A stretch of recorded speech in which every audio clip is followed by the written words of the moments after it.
உன் சமையலறையில் நான் உப்பா சர்க்கரையா? நீ படிக்கும் அறையில் நான் கண்களா புத்தகமா? உன் சமையலறையில் நான் உப்பா சர்க்கரையா? நீ படிக்கும் அறையில் நான் கண்களா புத்தகமா?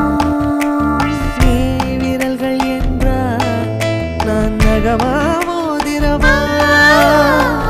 நீதழ்கள் என்றால் நான் முத்தமா புன்னகையா? நீ அழகு என்றால் நான் கவியா ஓவியனா? உன் சமையலறையில் நான் உப்பா சர்க்கரையா?